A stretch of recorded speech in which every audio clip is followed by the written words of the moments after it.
Hello, this is Abrial. Today I'm talking about something that I had researched from September.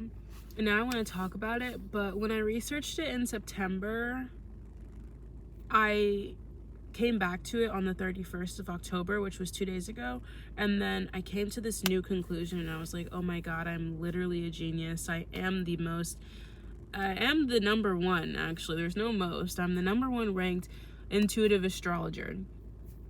And that's just period, point blank. But I've known that for a while because, I just am. And I'm going to share this knowledge with you today so we can all talk about it and you can have this integrated into your own brain. Because I think, did you see that? The fuck was that? Anyway, because I think this is something that you should, what was that? Sorry, that just kind of threw me for a loop because it looked like a dragonfly, but it also looked like a bird. Well, I'm gonna watch that back. Okay, anyway, so yeah, this is what I want to talk about. I want to talk about the 3 different archetypes of the femininity. When people talk about masculine and feminine energy, people just talk about different types of feminine energy, but it's mostly that what are the bases of feminine energy? You receive, you create, you are slow. What else? Just those are some foundational points of feminine energy. But what I want to talk about are the 3 different types of feminine energy, because I have found that there are different ways that feminine energy can be expressed. And I think it's more than just archetypes of the black cat or the divine feminine. Well, this is actually one of them. But I'm just going to get into it because I'm going to ramble. But basically, there are 3 different archetypes that I have developed and found, me personally, Abrial Clark, have developed personally with feminine energy. There is the divine feminine, the embodied feminine, and the careful feminine. I've combined these or collaborated these with the essences of the feminine representing archetypes within the zodiacal family. That being earth signs and water signs. Earth signs and water signs are the ones that have feminine energy. If you look underneath the categorizations of each zodiacal members, energetic representation, there are masculine and feminine. There are some that are androgynous, but we're not going to get into that. But if you want to understand what we're talking about, the water and the earth signs are the ones that have feminine representing energy. Now, the divine feminine is represented by Pisces and Virgo. We're going to talk about that.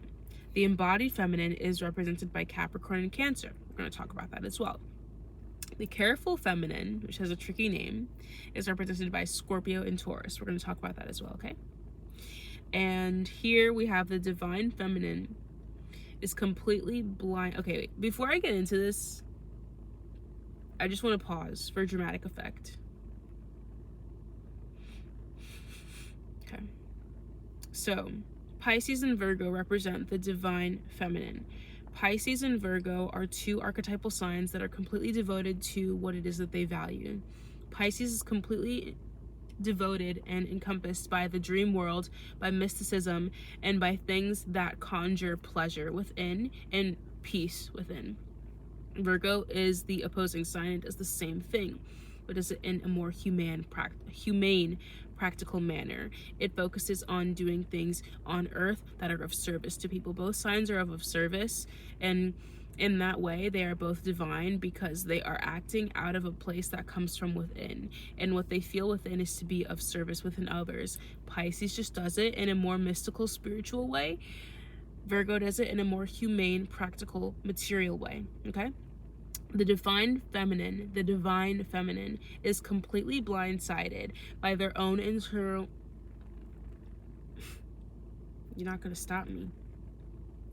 The divine feminine is completely blindsided by their own internal light / essence / literacy of existence, that they are a magnified source of the energy they are possessing. They are in complete control. That is the divine feminine. That is Pisces and Virgo. If you are acting from your energetic essence of a divine feminine, you don't necessarily have to have these signal placements, but you are acting within a place of complete control within yourself. You are creating your world from an internal place of what you value as peaceful and what you value as being of service to others, right? The embodied feminine is Capricorn and Cancer. And I can feel that this is something that's going to develop over time, and that's something I'm going to come back to. So if you feel like you want to learn more about this as time goes on throughout this media journey, you can join on. So the embodied feminine is Capricorn and Cancer, and these just fit so well. Capricorn and Cancer both strive to be the best at what they're doing. Capricorn strives to be the best at outwardly expressing life. Cancer relies on being the best at intimately expressing life. Cancer will be the best at their home space. Capricorn will be the best at their outward space. And these are two things you have to remember with the embodied feminine energy, because it's completely embodied in their actions, in their movement, in everything that they do, in their behaviorisms. The embodied feminine understands the purpose of their existence and portrays that knowledge in actions, beliefs, systems, behaviorisms, and strategy of life itself. They relay half control towards the unknown powers that provide, and that's another thing as well. Capricorn and Cancer, thinking about their ruling cosmic energies, Saturn and the moon. The moon rules a certain cycle of time. Saturn is ruled by the god of time. Saturn is Kronos, the god of time. A certain cycle of time. But they're both different cycles of time, and they both take time. Cancer takes 28 days to go through all of the moon's phases. Saturn takes 30 years to go through all of the zodiacal signs within its transit, within its transital orbit. Both of these things take time. Both of these things understand that time is something that they cannot control, so they work with it in order to create and materialize the life that they want outwardly. That's why they're completely embodied. They're completely embodied with a variation of self and the unknowing other power that surrounds us.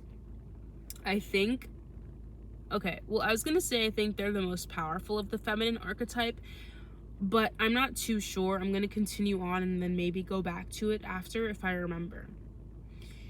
The careful feminine, this is Scorpio and Taurus. The careful feminine is Scorpio and Taurus. Now, I say it's a tricky naming because I did this on purpose, because Scorpio and Taurus are both extremely stubborn signs. They want things their way, and if it's not their way, they're going to grout about it, even if it is very silently and internally. They're going to grout about it until they can't anymore, or until something gives. And I mean, they're both fixed signs, but more so, I put that they're careful because they have awareness in the hesitations of becoming products within the systems that were processed to withhold their own internal motivations. They act out destruction for creation. I'm like a fucking genius. So Capricorn is not what we're talking about right now. We're talking about Scorpio and Taurus. Scorpio and Taurus are both signs that are so endowed to their own internal values and understandings of those values and their motivations for life that they are not willing to crumble their own internal motivation for these things that have been processed into the conditional systems that we live within. Taurus knows what they like and they're going to do what they like. Scorpio knows what they want to feast their eyes into and they're going to do that. These two signs are very powerful when it comes to standing in power. They don't take BS because they know that what they want is something that is here. Like, they can just very, very easily feel that whatever it is that they are so committed to, even if there is no yet physical proof of it being able to be committed to, they still understand, like, I have this desire and this desire is not leaving me because it's my desire and it's what I want. Like, they are the most and that's why they're careful, because they're very careful not to go into a system of processes and motivations that do not feel to them. So those are the 3 archetypes of femininity that I have found. Oh my god, I did this at 2:22. Look at that, October 31st, 2:22 p.m. This phone isn't on my military time. Excuse. We're gonna take a sip of water, take a little break, see, because I just like laid down some serious knowledge. All from my brain, by the way. All from the higher powers, by the way. I'm a channel. And I'm not talking YouTube. I ain't talking YouTube, baby.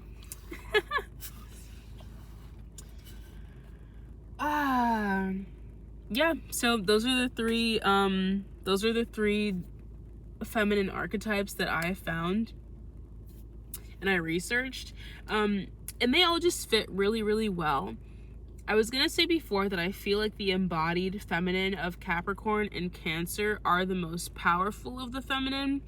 However, I feel that they're all very powerful in their own way.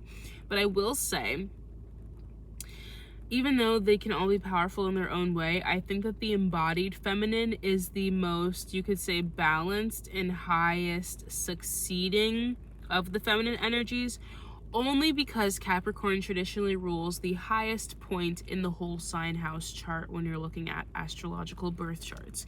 Capricorn is always at the highest point of the chart. That's why Capricorn in itself is known as the go-getter and the succeedant and the super successful, like the businessy person, because Capricorn as an archetype is completely reliant on being the best. But why is Capricorn the best? Because it has the best foundation, which is Cancer, because Cancer is the lowest point in the chart. Cancer understands that you need a healthy foundation and you need safety in order to be able to go through all of these steps to grow to get to the top of the house, which is Capricorn. Cancer is the mom, Capricorn is the dad. They work together to create a life, and they understand that creating a life takes time. I mean, it takes 9 months to make a baby anyway. So you understand that there needs to be time, dedication, and energy that goes into creating something that is the best. And they understand the existence of time and the purpose and the role of time itself, and they work with time. That's why they're embodied, and that's why they relay half control towards the unknown powers that provide, which would be time. So yeah, that's literally it. I'm sure I'll go into this again at some point throughout this journey, but that's what I wanted to talk to you guys about today, because I just felt like that was just a phenomenal find on my end, and I'm really glad that I went back through my notes to look through that. But yeah, if you want to talk about astrology with me, if you ever felt like you wanted to be like, oh my god, Mercury retrograde is coming up next week, how's that going to impact me personally, and you want to ask questions throughout Mercury retrograde as well, you can email me and I can be your personal astrologer. If you want to learn astrology through me, that's something that's developing as well, so you can learn astrology from my point of view, because the proof is in the, I don't really like pudding. I was gonna say the proof is in the pudding, but I don't really like pudding. Ooh, the concrete is in the cake. That wouldn't be a good cake. You can see that I'm the best intuitive astrologer, and I mean, there's no fighting that. I don't have to argue that position. The ones who know will come towards me and they will understand what it is that I have here to offer, and they will be like, wow, I'm so glad I went through with this, because she literally is the best intuitive astrologer. And I'm gonna be like, I know, right? Thank you. Anyways, I hope you had fun. This was fun. I enjoyed this. Yeah, so that's it. Bye.